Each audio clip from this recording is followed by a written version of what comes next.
Should we get this on?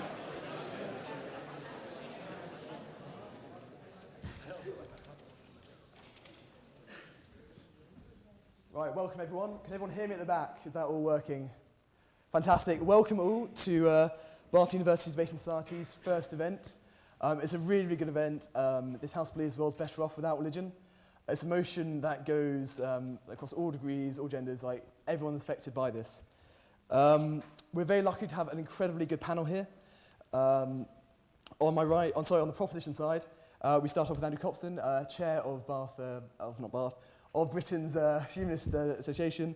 Then we have Professor Atkins, who's a respected scientist and honorary associate of the Natural Secular Society. Finally, we have Juhani, who is campaigns officer for Bath Humanist Secular Society, and he's been helping us a lot run this debate. On my right, on the opposition, we like to invite Mr. Hitchens, a renowned economist and author, who will be speaking against the motion. We also have Reverend Chapman, who's Bath University Anglican Chapman, so a local man, and also physicist of this university. And finally, we have Sara, who is a second-year politics and economics student and a very good debater. So it's going to be a very, very fascinating debate. I'd like to do a quick few sessions of thank yous. Firstly, to our sponsor, PwC, who give us money so we can put these events on. Secondly, to the Alumni Fund, who sponsor us throughout all our events. Lastly, to our members, who, without you guys, we couldn't put these events on. It's your membership fees that make this all possible. So, the format for this debate is such that each speaker will get 7 minutes on the podium, time to speak. There'll be no points of information, so you have 7 minutes. On the 6th minute, I'll give a little tap on the gavel to warn you that you've got 1 minute left. At 7 minutes, I'll give you 2 taps, and that will be your time over. If you keep on speaking, I'll start harassing you with the thing, and that's it. There will also be a question and answer time. So what this will be is, after everyone's done their main speeches, we'll have questions from the floor. Annoyingly, because of microphones, you either have to shout out your question. If you're not confident with that, you can also tweet or Facebook questions, Twitter at Bath Uni Debate, or Facebook us on our page. Which is type in Bath University Debating Society in the Facebook search screen, and you should be able to find it there. After these question and answer session, each speaker will get 2 minutes to answer questions, again on the podium, or any other outstanding points of the debate. So that is that all done. I hope you have a fantastic debate. It's going to be very interesting. So without further ado, I'd like to introduce Mr. Atkins, Professor Atkins, to introduce his case for proposition. Hear, hear.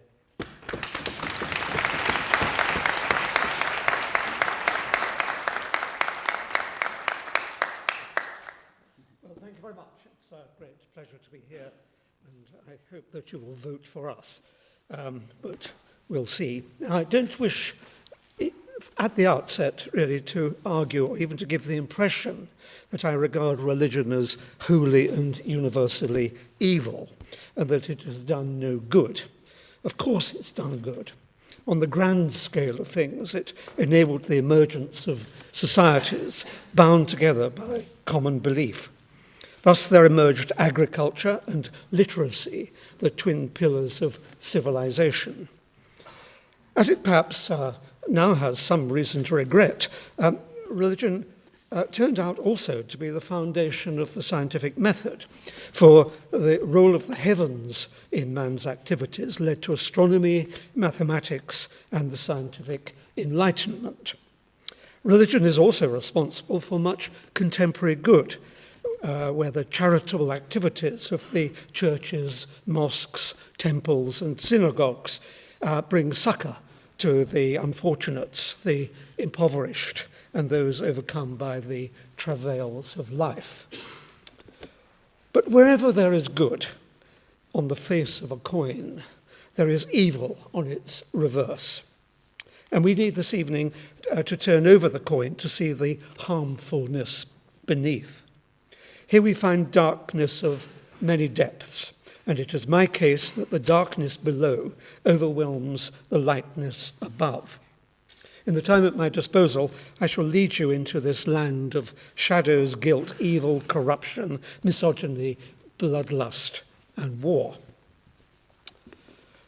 Now, religion is mostly about subjugation and control, using superstition as its weapon, offering enticing but false rewards to exercise control, and playing on our fear of death and annihilation. The world will be much better off without subjugation, without superstition, and without fanning false fears. Most religions are guilty in one way or another, and to different degrees, be they Christianity, Islam, Judaism, Hinduism, Buddhism, Sikhism, Jainism, Shintoism, Mormonism, Taoism, Baha'i, and indeed Scientology. Now, the world would be a better place if there was less respect for superstition and more respect for the intellect. Both organized and disorganized religions undermine the ability of human minds to comprehend by propagating superstition and undermining the rational understanding of nature. How ironical it is, and how self-blind, that the Roman Catholic flavour of Christianity regards superstition as a sin on the grounds that it indicates a lack of trust in divine providence and a denial of the first commandment. And a common feature of all religions is their propagation of superstition, commonly expressed euphemistically as faith, and its implied denial of the power of human understanding. Of the Christian churches, the Roman Catholic is particularly subversive of human understanding for the range of superstitions that it urges on its adherents: transubstantiation, virgin birth, resurrection, and miracles. That it abrogates to itself the right to decide which scientific theories are true and which false is an attitude of extreme arrogance and amounts to the scorning of humanity. The irrationality of religious belief is perfectly acceptable on the stage of a comedy theatre or in a circus tent. But when it obtrudes into human society and affects the life of real people, then it is not acceptable. For a church to forbid the use of condoms on the basis of an irrational view of human nature and the properties of a non-existent soul, that has consequences of enormous magnitude and can be regarded as an act of spiritual terrorism.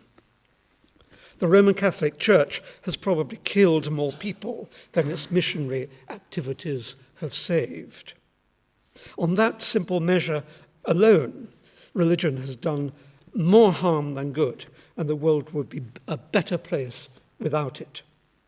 And not content to limiting its spread of death in the present, the same church is propagating death into the future, for that same irrational belief is extended to a condemnation of the use of stem cells in research and the extraordinary life-saving advances that are likely to accrue.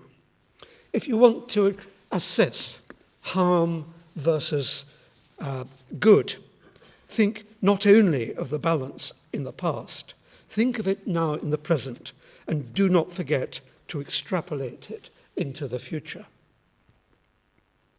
The trouble with opposing irrational stances is that one can vanquish the other only by the use of the sword, the flame, and the bomb. So, after the scorning the power of human understanding, organized religion encourages large-scale death to propagate the superstitions, while hypocritically wringing its hands in despair at the loss of life. Note the instruction in 216 of the Quran: there can be no peace. War is good. Every Muslim who thinks differently must know that Allah knows better. It is sometimes argued that organized religion tempers aggression by encouraging empathy. Where is the evidence? That born-again President George Bush was the governor of a state, Texas, which executed more people than any country in the world other than China. The irrational stance of the Jews that their patch of the Middle East was promised to them directly by God is a stone in the shoe of peace in that region. So, I clearly have to come to a conclusion, and I'll return there to my opening remark. Religion has done much good. However, most of the great good, its enabling of early civilizations, was in the past. We should continue to acknowledge its charitable activities, which are also largely good. But religion is responsible for a range of great evils, especially the undermining of the intellect. I urge you to vote in favour of this motion.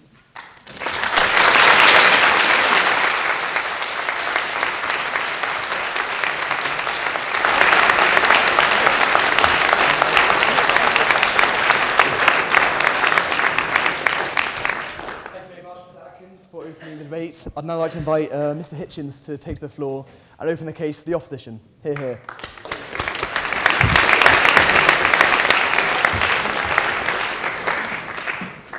Is this it? Well, good evening. I think, first of all, I feel the need to repeat some of the things which the proposer of the motion has just said. Religion, he said, was responsible for the scientific method. Religion was responsible for charity. Religion responsible for literacy. Religion responsible for the development of coherent societies, of agriculture. Religion actually is the fundamental basis of all our thought, of all philosophy, of all our understanding of what we do. It would be impossible to imagine the society in which we live, or indeed this society in which we now find ourselves, or this meeting, or this discussion, unless religion had created the circumstances in which these things can take place. So I think at least we can agree that the benefits are profound. What the professor then said, and this seems to me to be almost universal among a rather old-fashioned kind of atheists, which one still finds about the place, is that religion is responsible for many of the faults of human beings who have taken religious ideas to limits beyond which they could not go. Now, any of us, and I readily concede, and all serious religious believers readily concede, the enormous crimes committed in the past, and in some cases in the present, by religious believers. We do not in any way withdraw from that piece of knowledge or pretend that it is not true. What we say is that it is not itself a charge against religion, because it would be very easy for me to list the numbers of secular organizations, the secular and indeed atheistical philosophies, which have also contributed terrible, horrible things to our society in the past century. Stalin, utterly irreligious. The German Nazis, pagan. The Chinese communists, completely atheist. Ruthless and murderous on a scale which puts the Spanish Inquisition or any other religious persecution into a tiny, microscopic comparative state. Therefore, these problems are not problems of religion. By the way, if you'd like some cough medicine, I think I have some somewhere, but otherwise if you could try and control it, it would be useful. The point that is actually being missed here is that the faults that are being alleged against religion, and which I could allege against atheism or indeed against indifference to religion, are faults of man, are faults of the human being. Now, I'm not a Roman Catholic, and I'm not here to defend the Roman Catholic Church, for instance, against these allegations about condoms and stem cells. But the point that is being made by the Roman Catholic Church in these arguments is exactly the point that it was making with extreme vigor and considerable courage, despite slanders subsequently leveled at it, during, for instance, the Nazi German period, when it was the sole body which was prepared to stand up against the German government's determination to kill people because they were mentally subnormal. No other organization was prepared with any courage or organization or consistency to do so. And the reason for this was quite simple. For the Roman Catholic Church, as indeed for all religious believers, there was an absolute. And it is this absolute which is both the most impressive possession of religion and the most frightening thing about it. And it is, of course, possible for religion to misuse it, but ultimately, the underlying belief that there are things which are utterly wrong, which we cannot do, which no person of conscience can support, is vital for the maintenance of any kind of moral system. And actually, it is vital for the most crucial feature of any civilization at all. That is the belief that there should be a law which is above power, that power should obey the law. It is that principle in Magna Carta and habeas corpus and jury trial and what has followed, which has actually made this society, this British society, so incredibly civilized, such a place of culture, of liberty of thought and of speech. And it is that which is based entirely upon the belief in absolutes, entirely on the belief that there is something above us, above our own personal desires, above the desires of those who are rich and powerful, above the desires of government, which has absolutely no challenge to it which any human person can make. Now, this leads so deep into society and makes such a difference to society that a society without it once was almost unimaginable. Now it is increasingly imaginable. In fact, you don't need to imagine it very far, because we have become, in my lifetime, a society increasingly free of religious belief. Therefore, for instance, I cannot walk down a street, go into a shop, board a train or a bus without coming under the surveillance of closed-circuit television cameras. Why is this? Because I am no longer trusted. If you go into, I believe, the lavatories, or toilets, as you no doubt call them, of the student union, you'll find that they don't contain any movable seats. In fact, they resemble the lavatories of a maximum security prison, because they don't trust you not to smash them up. If you go into many pubs or bars, you're offered not glasses in which to drink your beer, but plastic, fake glasses, because you're not trusted to break them and use them as weapons. These are the gradual developments, the gradual decays of a society which has rejected religion, rejected conscience, rejected absolute right and wrong, and become a place in which instead we have to rely on nothing other than human power and human law, and on a stronger and stronger state to keep ourselves in order. If this is not a terrible loss, then I do not know what is. And if it is also not an extremely powerful, indeed unanswerable case for the importance and value of religious belief in society, I also do not know what is, but it's worse than that. I doubt I'll find any of them tonight, because they're never there during any of the debates that I have. But I can point out to you that two of the most prominent atheists in our society at the moment, those who have argued most strongly for the expulsion of Christian belief from our society, and who, as a result, have made it much, much more likely that this will become eventually an Islamic society, of which they will disapprove even more. Two of these figures, Richard Dawkins, who has compared the teaching of children to religion with child abuse, and Nicholas Humphrey, the psychologist, who has actually called for the censorship and the prevention of the teaching of religion to children, are representatives of a thoroughly intolerant and rather frightening new orthodoxy, far, far more potent than the Roman Catholic Church, the Vatican, the Pope, or any of the things which you will hear denounced this evening. Religious belief is by no means an uncomplicated, unmixed blessing, but compared with the alternative, it is enormously, undoubtedly good. And on those grounds, I recommend it to you and recommend you to reject this motion. Thank you very much.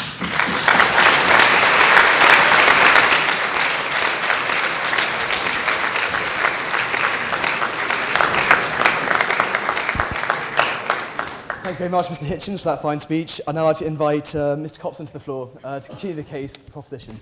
Hear, hear.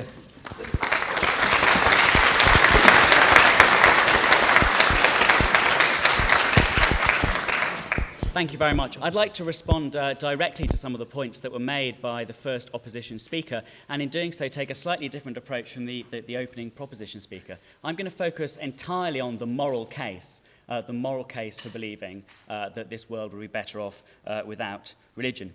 I want to start by admitting, of course, and I'm sure you agree, that most people do good most of the time, and of course, some of these people are religious. I'm not going to argue that people who are religious do nothing good.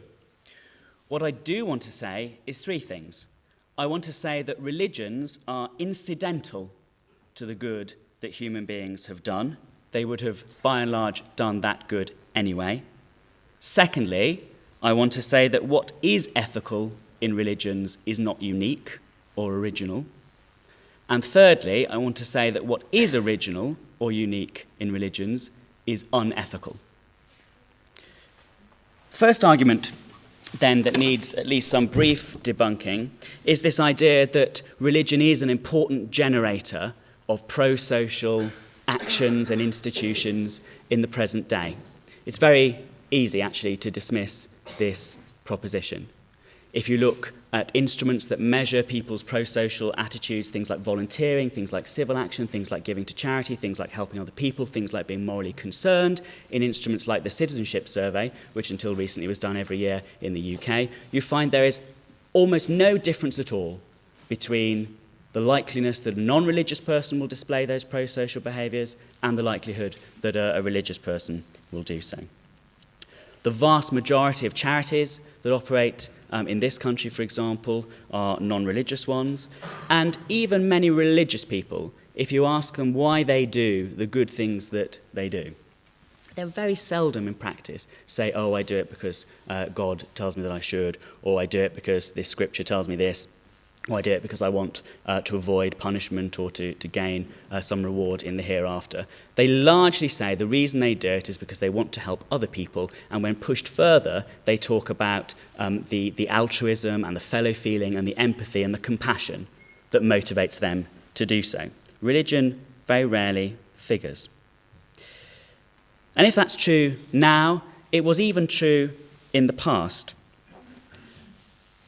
I'll tell you another group who protested at the eradication and sterilisation of people with mental health problems in the rise of fascism. The German humanist groups did so. And atheist organisations were in fact the first organisations to be banned by the Third Reich when it came to power. And the German Humanist Association has a beautiful building and lots of extensive funds now in compensation after the war as a result. So it's turned out to be rather good for them.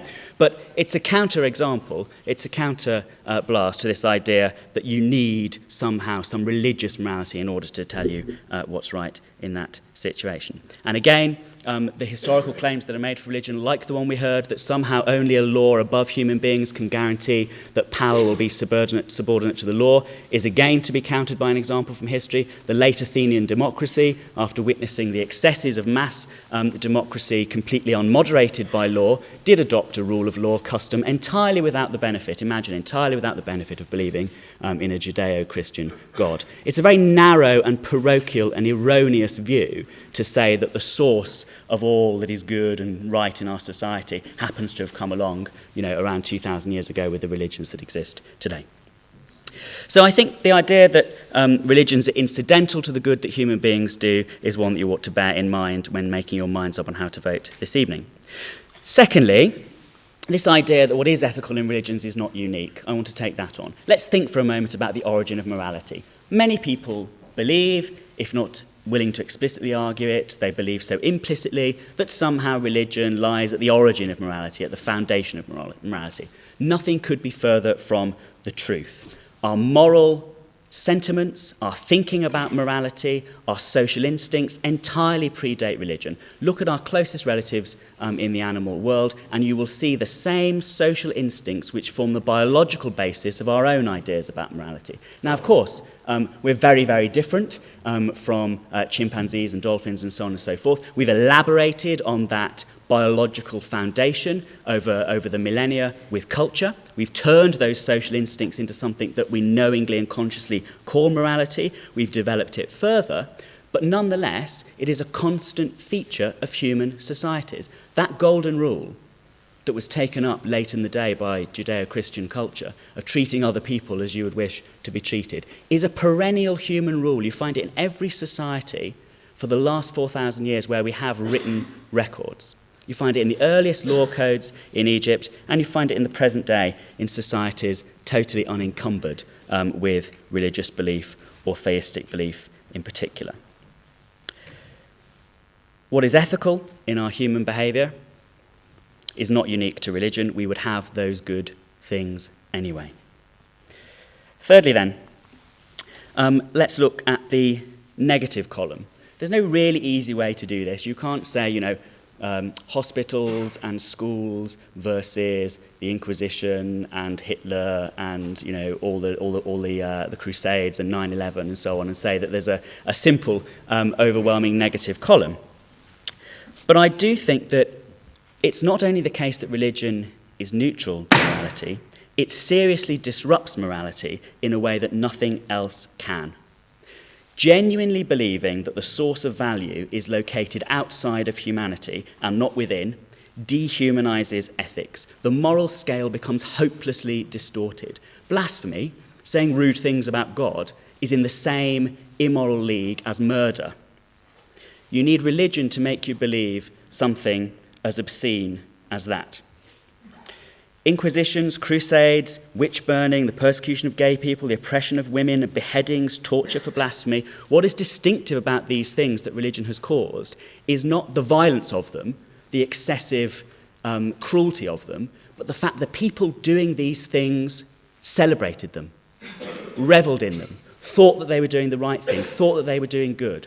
Even concentration camp guards didn't go home and tell their wives what they'd done that day. Any jihadist, any inquisitor would revel in what they've done. That's the difference between the two. Good people do good, bad people do harm, but for good people to do harm takes religion, and that's why we'd be better off without it.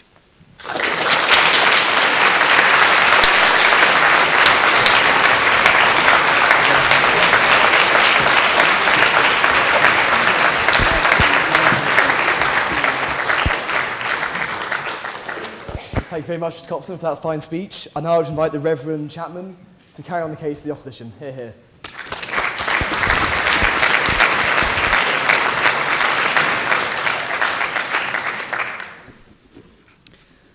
Just to note right at the beginning that the existence of eating disorders of one sort or another does not invalidate the importance of good food nor of a healthy diet. And a maths teacher does not lose confidence in mathematics because a pupil fails an exam. People make mistakes, people get things wrong, but errors are correctable.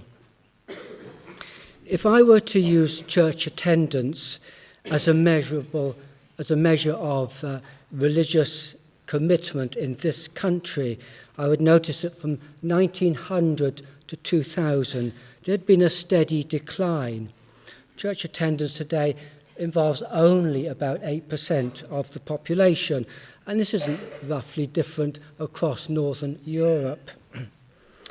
And if religion were to disappear today, all that we would have as a material legacy would be some interesting buildings. We'd have a village church, the cathedral, maybe Stonehenge was religious. Some very fine music would still have Monteverdi, Bach, and today would have Arvo Pärt and John Tavener. Literature, Dante, Bede and Chaucer. And then some other works of art, paintings, sculpture and frescoes. And that's after about 50,000 years of effort. It's all very benign, really. And I've not claimed others have done that university schools, hospitals, charities, many have been founded by religious groups. Let me turn now to Karl Marx. Karl Marx settled in London in 1849. In his analysis of European society, religion did not pass unnoticed. He wrote, religion is the sigh of the oppressed creature, the heart of a heartless world, and the soul of soulless conditions. And perhaps more well known is this.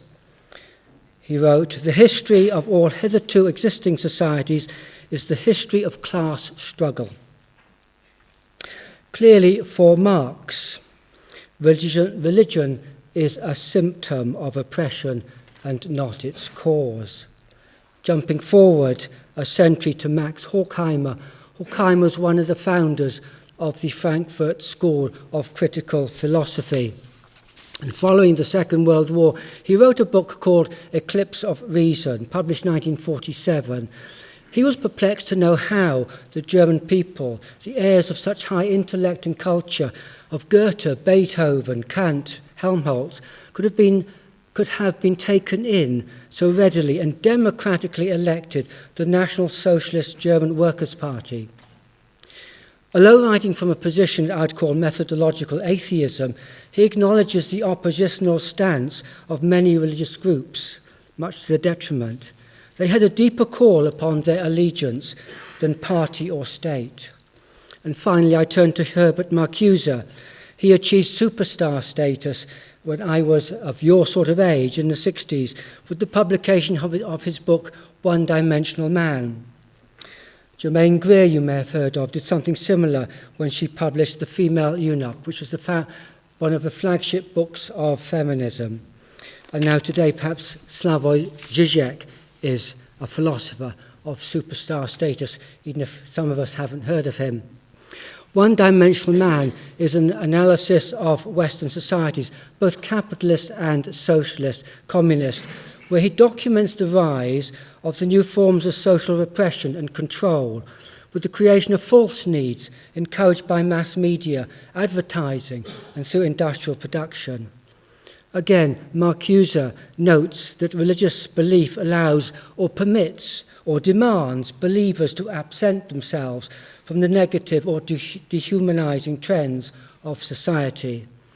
But sadly, he notes, this is but of small consequence within the greater tides of society.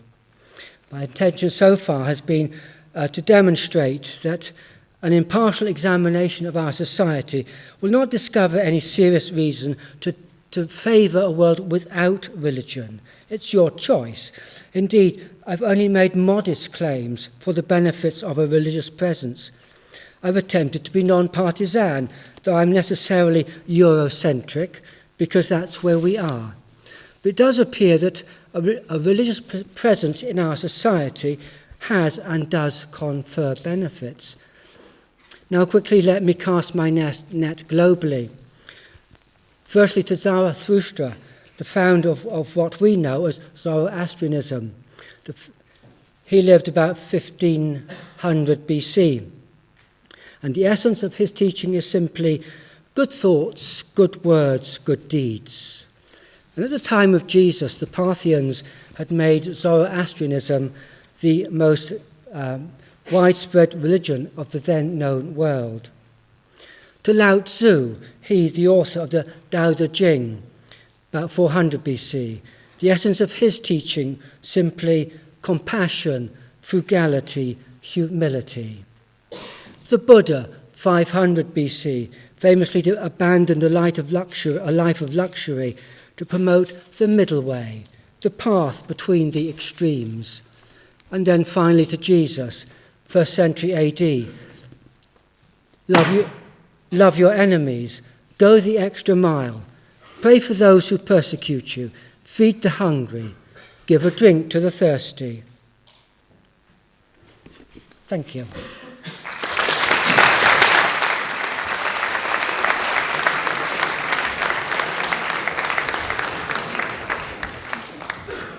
I'd like to thank the Reverend Chaplain for his fine speech, and now I'd invite Mr. Taylor to the floor to finish the case for the proposition. Hear, hear.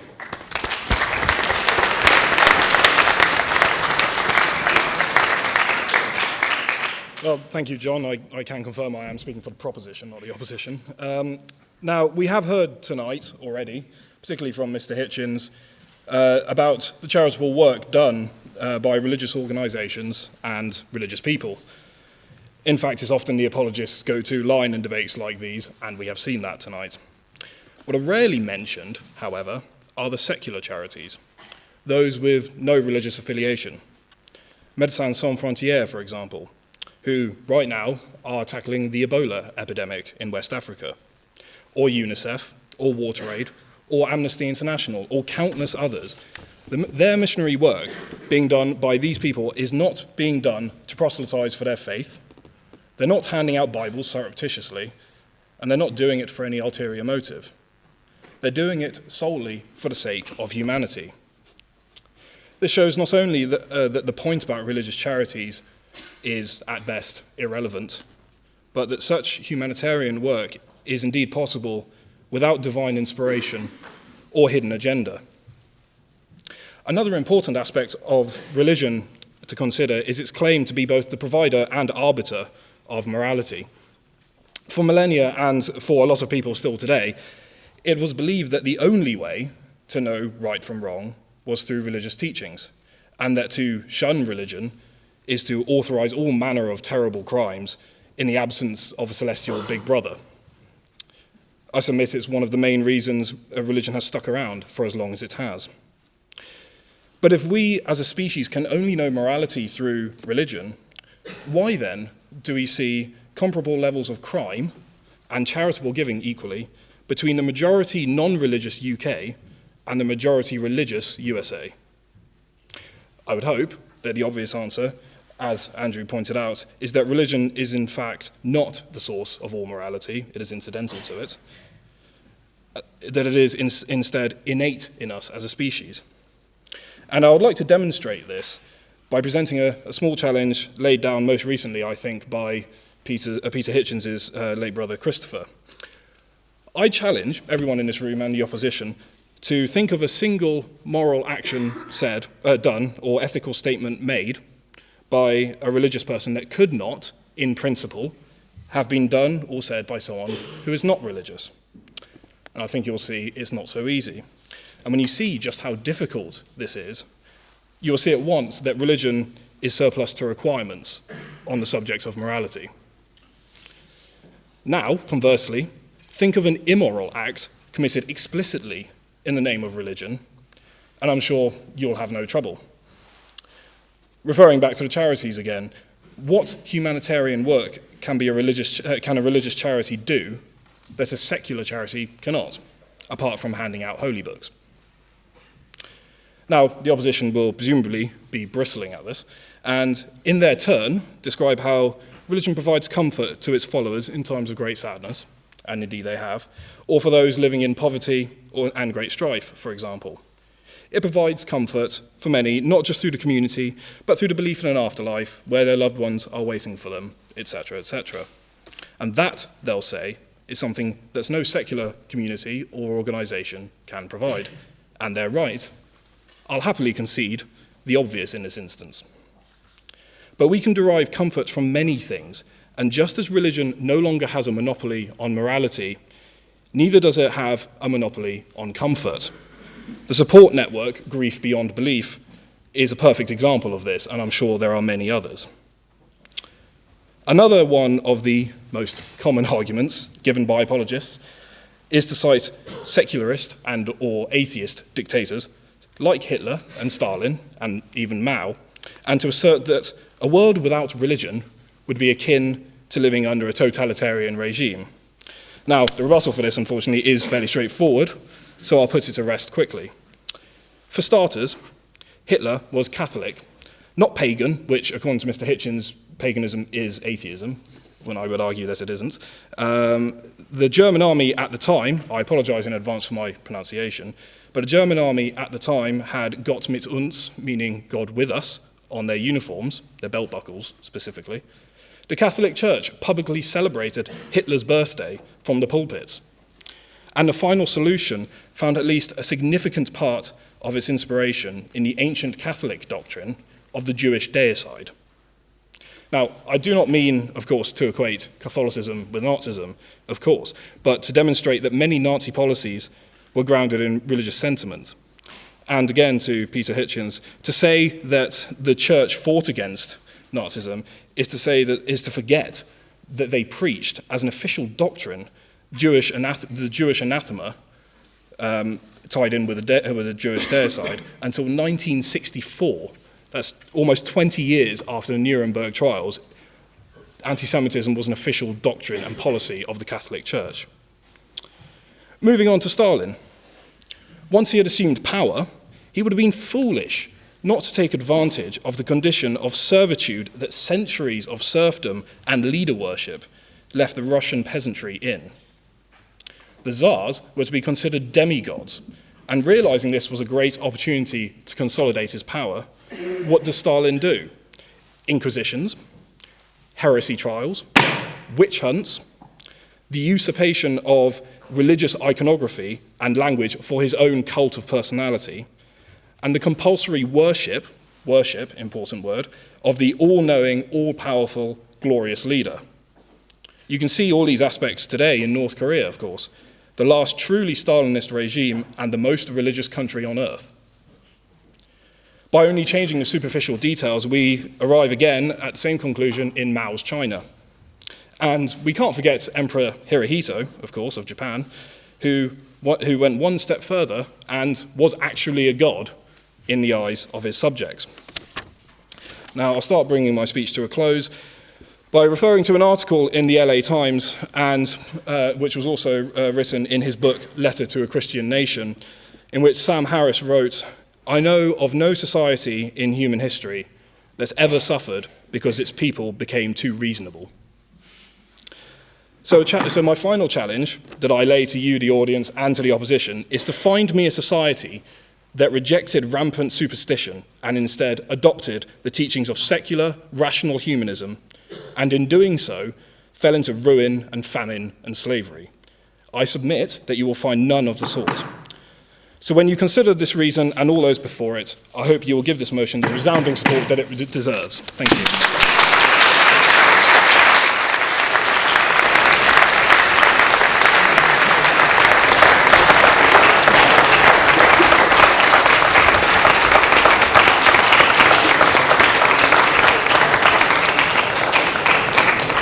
Thank you very much, Mr. Taylor, for that fine speech. I now invite Ms. Fazal to close the case of the whole debate and the case of the opposition. Hear, hear.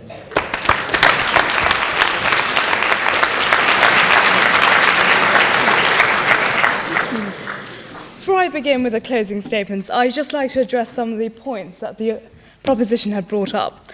First point was that there is no difference between the behaviour of those with religious affiliations and atheists. I beg to differ. There is a massive difference between the two. Those with religious affiliations have a moral grounding, have a moral grounding for their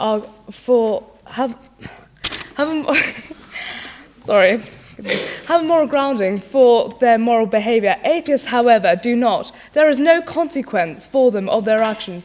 There is no sense of what happens in the afterlife. There is no sense of heaven and hell. For them, this is life. There is no consequence afterwards. They can do as they please.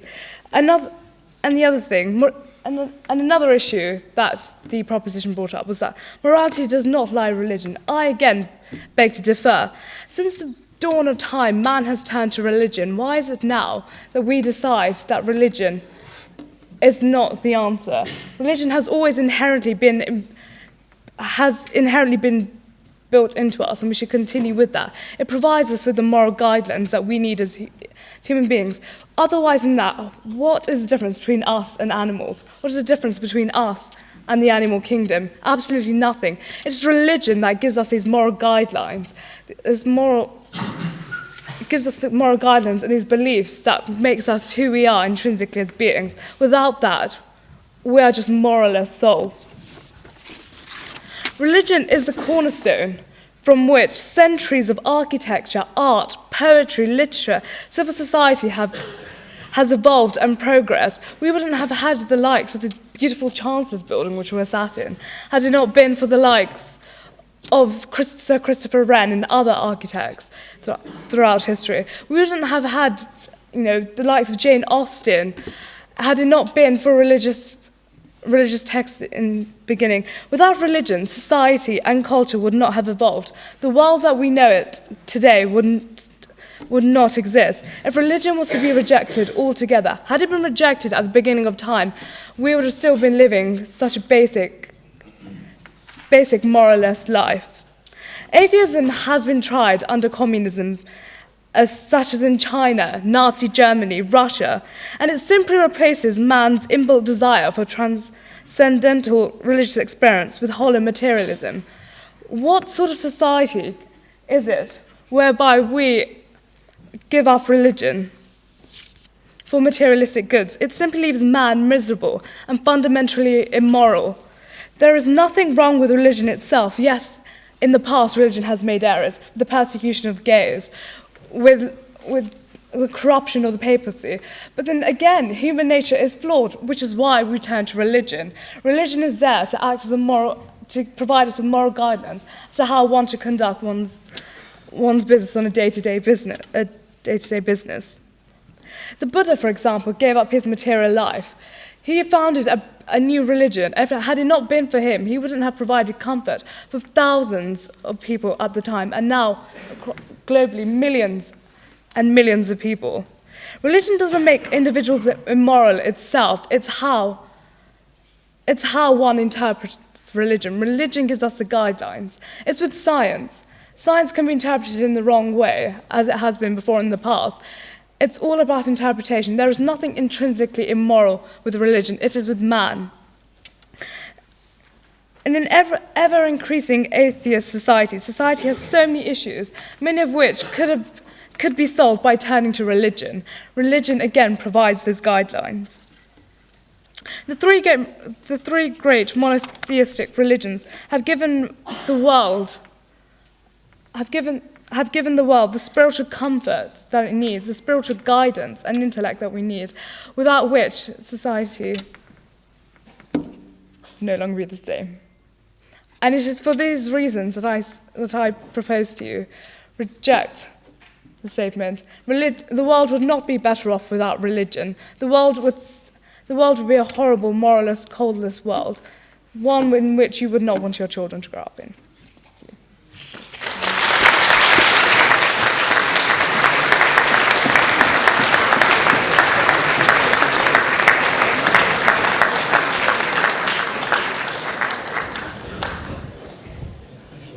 I'd like to thank the speaker for a fine speech. We're now going to introduce question and answer time.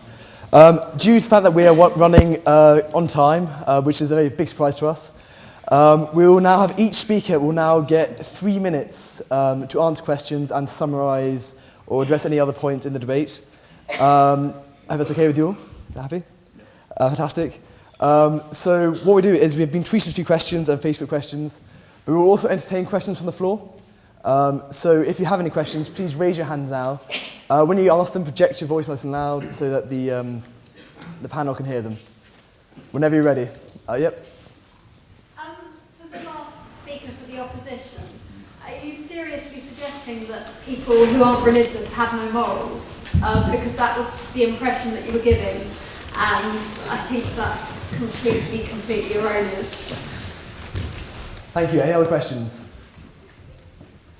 Yes, please, and then in the green t-shirt. See you first. For the last speaker of the opposition, you were saying that there are various problems in our society which can be solved with religion and can't be solved without it. What are these problems? Yes, please. A couple of the opposition said that we didn't have art, we didn't have literature without religion. Is it not because religion was so rich and wealthy in the 15th, 16th century, that artists went there to get their money, to get their paycheck? Thank you. Can we have you two there and then the guy on the left? A couple of the opposition have stated that religion gives us morality, and have stated totalitarian dictatorships as proof that without religion, morality does not exist. But I'd like to posit that maybe there are links between some of the totalitarian ideals of communism and Christianity or religion in general. So that's my question. Would you agree with that? My question is for the gentleman in the nice green shirt. It's rather bright, isn't it?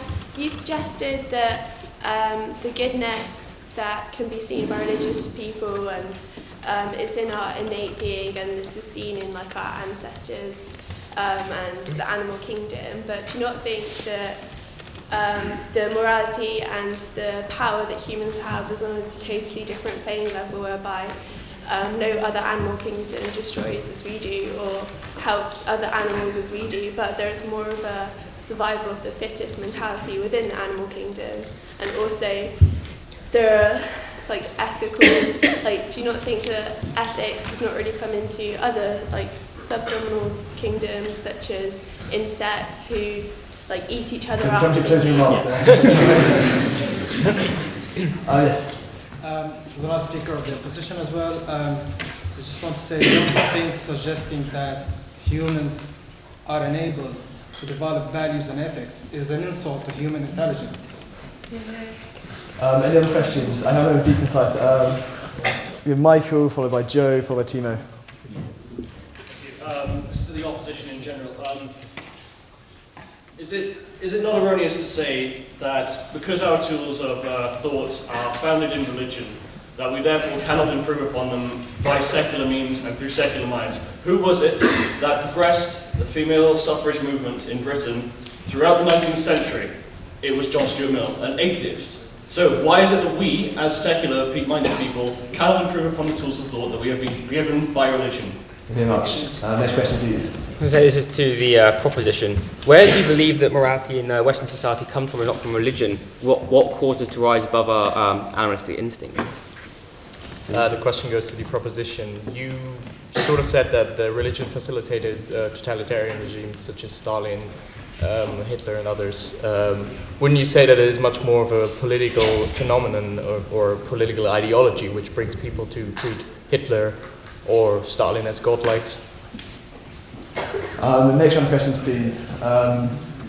We have Anthony, followed by a gentleman on the right, white t-shirt, and then pink t-shirt, purple t-shirt, so please.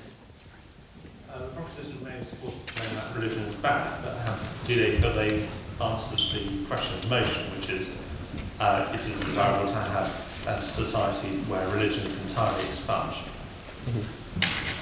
Next question. To the latter speaker, please. You were saying human nature is flawed, and as we are supposedly created in God's image, does that not imply that God is flawed?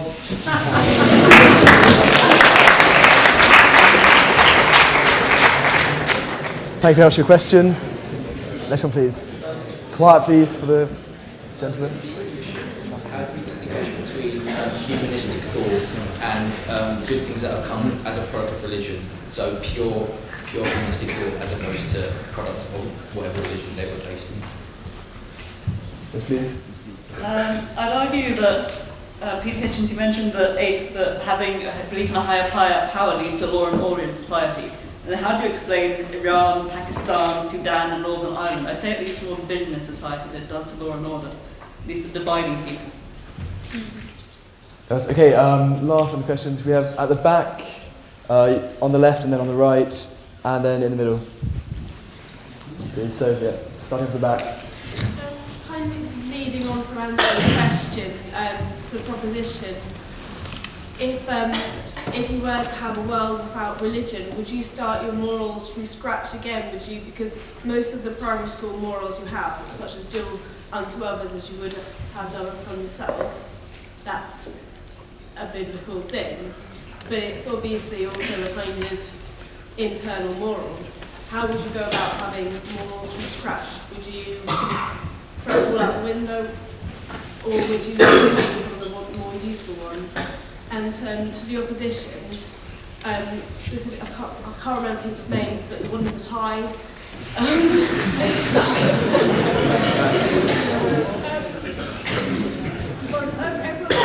Religions make mistakes. How would you go about fixing religion's mistakes when things like the Crusades have defined the political landscape today? Next speaker, please. Sealy is a strong critic of Islam, but believes that through reform it can become a peaceful religion, for example by cutting out verses that preach killing apostates. Do the supporters of the motion believe that reforming religion could lead it to be a good in the world? Thank you very much. And the final question of the audience. Yes. Is that me? Yeah. I'd just like to draw your attention to the opening quote of Richard Dawkins' The God Delusion, which is, isn't it enough to see that a garden is beautiful without having to believe that there are fairies at the bottom of it too? And I would argue that actually religion is not only fantastical escapism, but it's also an elusive way of absolving your responsibilities, your humanitarian, decent responsibilities to your fellow human beings on this earth. And I'd like to know what you think about that, really. Thank you very much. The last thing I'm going to do is going to announce a few questions which were sent by Twitter. The first is I think a step was missed between a book was written and religion is good. Where does that link into, Alex, though? So the next one is lots of generalizations thrown about Ari Stalin or Nazism. Can someone clarify their positions? That's open to anyone. Could it be argued that the so-called atheist killings was made in the context of religion? Is it even to accept that morals are just inherent? And finally, should we distinguish between religions? Otherwise, why have morals evolved differently in different parts of the world? So, without further ado, if we keep the same speaking order, if that is okay with everyone, we'll start with Professor Atkins again. You have 3 minutes to summarise and... Yes? There's an awful lot of questions. Is 3 minutes going to be enough? Annoyingly, time constraints, 18 minutes is all we have. I wish we could do more, so pick your best questions. Is there going to be a subsequent opportunity for So this is it, I'm afraid. This is it, the final word. 50 questions. I'll bang at the easy ones. Yep. Which is the origin of morality, which I think is pervading so much of the questioning so far. I think there are two origins of morality, and neither of them is someone on planet Zog. The origins are our own ethological history, our own evolutionary history. We should understand that we are animals, that we have emerged exploring channels of behavior all the way up since we were whatever we were 100,000 years ago. So it is our ethological history which is the infrastructure of our morality. But it isn't just our evolutionary history. We also have brains that, unlike other brains in the animal kingdom, can reflect upon the consequences of our actions. So that is really, if you like, the software laid on to the hardware of our evolutionary origins. And that is where we should look. And it would be a difficult task to identify, but that is where we should look for the origin of morality. The overall point that I would wish to make, to summarize what I was saying earlier on, is that if you want to live a lie, adopt religion, spread religion. Tell other people to live this lie, because it gives you control. If you want to respect humanity, if you want to let people have a full life, do not live that lie. Let them discover, through evidence-based observation, the nature of the world around them. Let them explore. Not under the constraint of words written 1,500, 2,000 years ago, but under the observations of modern-day society. Do not live a lie. If you want the world to be better, if you want the world not to believe in an afterlife, I mean, that is the most evil imposition on humanity that anyone can think of. It quenches aspiration in this life, and it encourages martyrdom and death. It is the most evil aspect of religion. We could do well without that, and we could do without all the paraphernalia and falsehoods of religion. I urge you to grow up.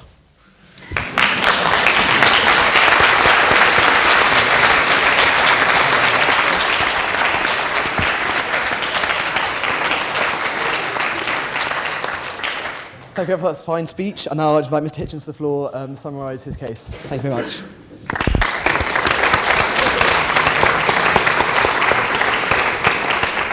It's impossible to answer all the questions put tonight. One thing I will say is that of all the debates that I attend in many, many universities in this country, and indeed elsewhere, the largest audiences are always about this subject, and you must ask yourself why it is that given that religion is supposed to be a pile of lies and discredited superstitions, it still manages to fascinate so many people and worry so many of us. To me, I would say that atheists and believers share one thing. We are both terrified of the prospect that God exists. Believers also hope that he exists. I don't in any way turn to my opponents and accuse them of lies. I don't describe their extraordinary philosophical positions as superstitions, even though I would be perfectly entitled to do so, because I believe that there is a choice that anybody can make between being a religious believer and not being a religious believer, and that choice is about whether you believe that the universe is a vast cosmic car crash, a total accident in which none of your actions have any significance beyond their immediate effect, or whether it is a designed place tending towards justice in which you are bound to try and discover its nature and bound to seek that justice and to do that justice and to follow it. Those seem to me to be very important, profound moral and philosophical choices. I do not say, and no serious believer says, that there is no morality for atheists. Atheists, of course, can have a morality. The golden rule is not a Christian position at all. The Christian position goes far further than the golden rule. And any of you who've had any experience of human life, and I admit that some of you probably haven't had as much as I have, will know that not everybody is as nice as he seems to be. And that the golden rule could equally well be summed up with appear to do as you would wish to be done by, which is one of the reasons why it is so inadequate as a moral basis for any serious civilization, and why it doesn't actually work, and why a society without a religious belief is inferior to one with one. Finally, I would just answer a question which my late brother asked, and which was quoted here this evening. Could you imagine any action that could be done by anybody, good action, solely for religious reasons? Now, my brother, in my presence, answered this question. And he said that he was absolutely without any doubt at all that such an action was done by Lech Wałęsa when alone and threatened by the entire might of the Soviet Union and the secret police and the prospect of either being killed or spending the rest of his life in a concentration camp. He stood up to the power of the Soviet Empire solely on the basis of his religious faith, and he overthrew one of the most monstrous tyrannies the world has ever seen. That was my brother's answer to his own question. I recommend it to you. I hope it will make you think about the possibility that religious belief is not something we would be better off without.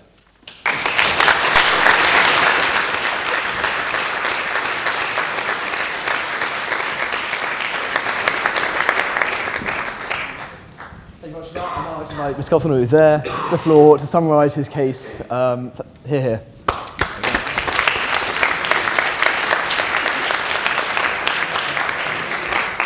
Well, a lot of the questions that were raised were about morality, the origin of morality and the nature of morality, and I touched on that and tried to talk about that in the main remarks that I made. I absolutely want to associate myself with what Peter Atkins said, summing up for the proposition just now, about the development of morality. I think in answer to that question of where it comes from, the biological foundation of it, the hardware, as he referred to it, overlaying with the cultural and moral development, the software that we have, is absolutely the explanation of morality. And I think it does provide the only really coherent explanation for why there is such commonality in moral principles across human societies, dislocated from each other geographically, but also across time. I think that the explanation that it is rooted in our human nature, albeit then developed on and ramifying through cultural development, I think that is the only coherent explanation for that evident fact.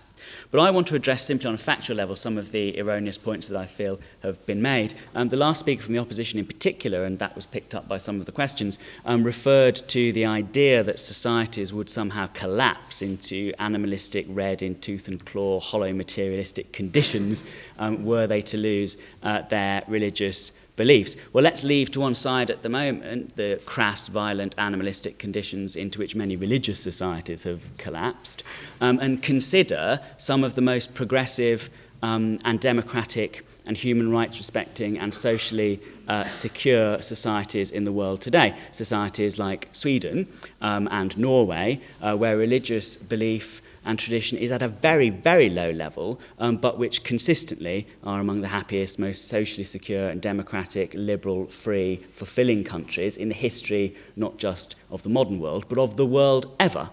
And if you want an example of hollow materialism, look no further than the United States of America, which is the most religious country in the Western world. So I think simply picking up, and just for emphasis that was, just simply picking up on that simple factual point, I think should refute some of the sillier arguments that have been made now. In the UK, at least, as another example, as societies become increasingly non-religious with laws based on secular principles of equality and human rights and freedom in the last couple of 100 years, we've become a less violent, less racist, more accommodating society than we ever were a couple of centuries ago when religious belief was more prevalent. We've become more critical of acts that harm other human beings, like drunk driving or rape or whatever, and far less critical of actions that harm no one, like consensual gay sex, for example. In the absence of religion, our moral scale is much improved, not diminished. And if you want an example of the ultimate surveillance society, don't look at video cameras in toilets or whatever it was that was being spoken about earlier. Look at the medieval Catholic Church, where the only option to confess your inner self was to a priest, and a church, a religious institution, had an entire monopoly on surveillance, both external and internal. Nothing is more crushing to the human spirit than that. And that is why, in the context of a, of course, arbitrary academic motion, worded as it is right now, I don't believe in commandments, worded as it is, but out of respect for my fellow, well, I was going to say, Peter, you beat me to it. Out of respect for my fellow human beings, I will now sit down and beg you to propose.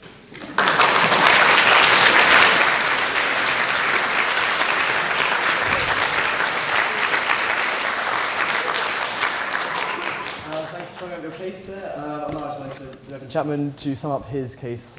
Thank you. Here.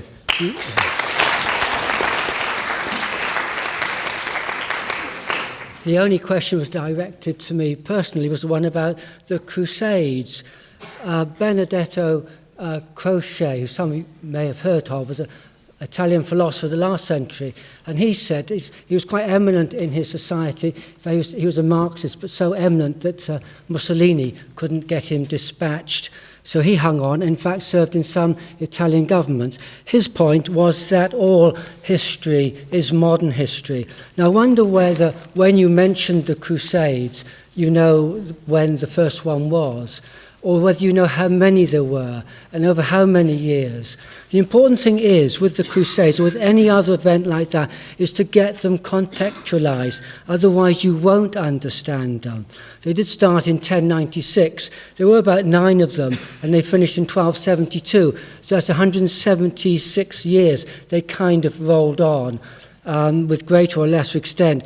The West lost its foothold in those areas in 1306. And one wonders why people were looking to sail west to get to China and the Indies. What was the thing that was driving them west as opposed to going east? The other thing that's been mentioned is, I think, about we had mention of fairies there, and there's this kind of hint that religion has no basis in rationality. 299,792,458 meters per second. Who recognizes that as the velocity of light? Physicists say the velocity of light is invariant. Well, I've just stated it very specifically to a meter. And how come I know it's that figure? Because in 1983, we set it at that by intellectual phase locking. I wonder whether anyone has proved that the conservation laws, the laws of mass energy, conservation of charge, spin, baryon number. No. How about the Copernican principle, Occam's razor? How about the laws of thermodynamics? Do we know that our measuring devices are space-time independent? No, we don't. And yet you will allow me not to argue the case for the magnetic monopole, caloric, phlogiston, ether, the 4 elements, or the crystal spheres, because we're allowed to move on in science. Well, religion also moves on, and you have to make way for it as well as it develops.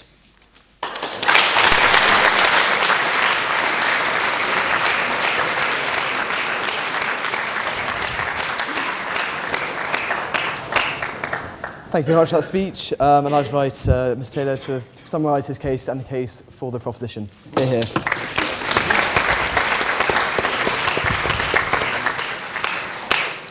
Well, thank you. My closing remarks will be, I'll answer the questions posed, many of them, mostly in the form of rebuttal to the opposition, particularly the last speaker.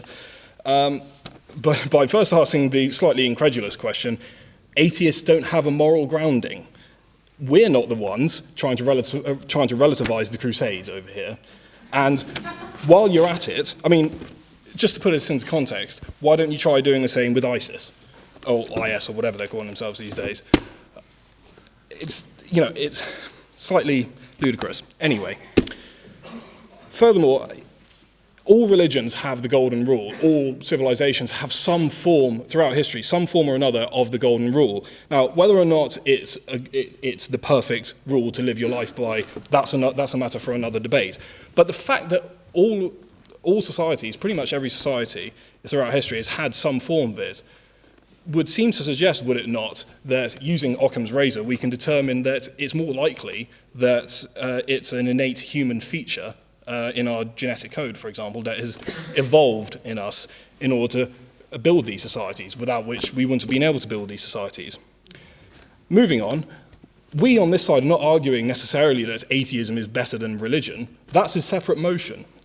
And that's quite frankly ducking the motion to try and argue that. I don't care what your personal beliefs are. I really, for the purpose of this debate, I don't mind what your beliefs are. Believe whatever you want. I care what you do with your beliefs. Your right to practice your beliefs ends when my right to not be encroached upon begins. And as Peter Hitchens also mentioned, Peter, at the very start, I just remembered this, Peter, at the very start of his first speech, praised the fact that we are able to have such a discussion as this tonight. But I think he seems to be forgetting that it's entirely due to the advances brought about by secularism in social justice that we are able to do so. 500 years ago, Andrew, Professor Atkins and I would be burnt at the stake for heresy for saying what we have. Quick point, science can be misinterpreted, can it? The objectivity is built into the very fabric of the scientific method, so I would argue that no, it can't. And as someone said, I forget who, I would like to answer them by saying religion is not necessarily the root cause of totalitarianism. I apologise if I made it seem like that, I did not mean to. Nor is it the root cause of war, nor poverty. But it cannot be argued that in every case it has not made the situation worse. Do I think a world without religion would be a world without war or extremism? No. Or fundamentalism? No, of course not. However, I think, logically speaking, there may well be less war and suffering without religion, because if you remove one of the many causes, logically there will be less. And for all these reasons, again, I urge you to support the motion.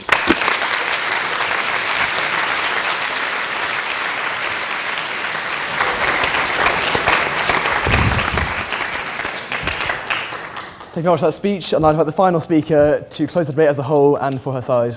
Hear, hear.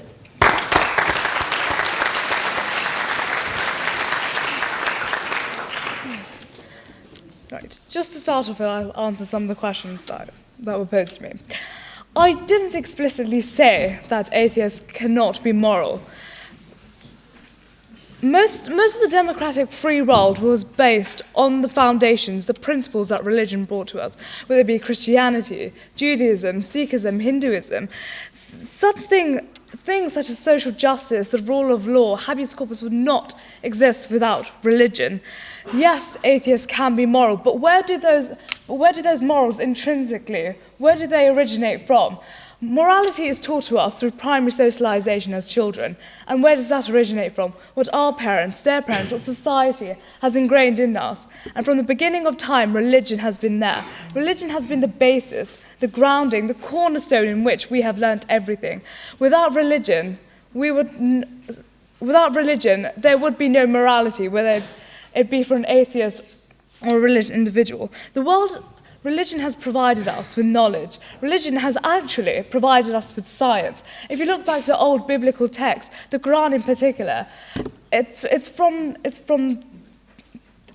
those texts that we find what we commonly know today. In the Quran, the Big Bang Theory was stated. It was only hundreds of years later that there is common. You might giggle, but actually, if you read some of the text, it does say that at the beginning of time, when the world was created, there was an explosion. Science can go hand in hand with religion. There is no reason why it can't.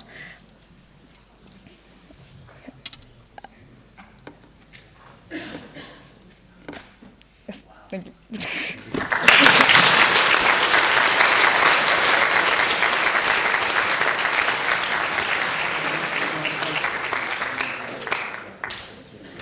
I'd like to thank all the speakers for that fascinating debate. It was such an amazing turnout. It's because it's genuinely an issue which really is intrinsic to all of us. What we're going to do now is we're going to have a vote. So, if everyone has made up their minds, those in favour of the motion that this House believes that the world would be better off without religion, please raise your hands now.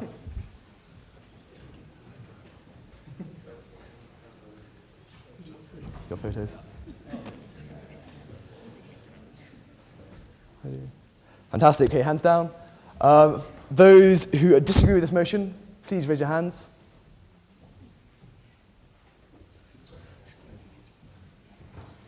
Good. Fantastic. And those who wish to abstain tonight, please raise your hands.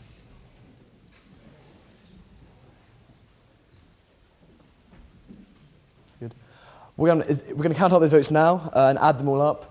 If the abstaining votes have enough leeway to swing the motion either way, we'll have a re-vote where you can only vote yes or no.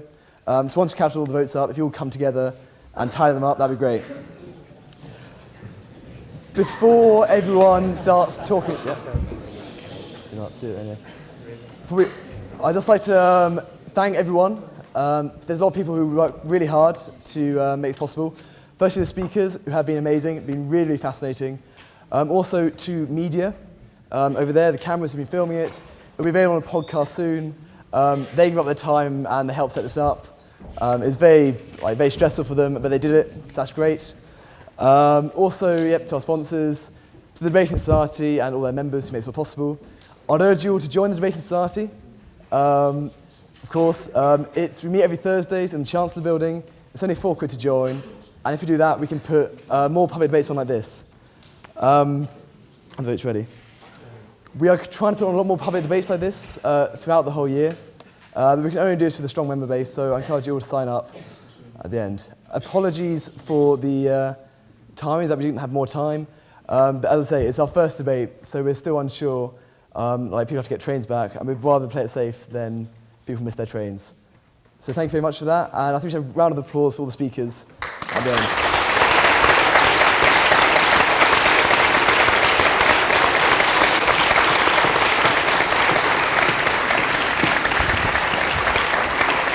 How you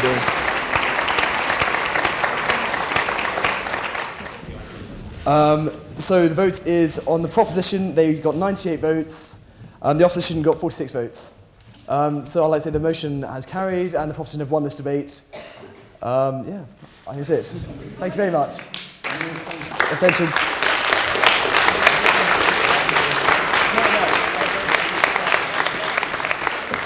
Abstentions were 14 if you're interested, so not enough to change 14. Yep. It's enough change.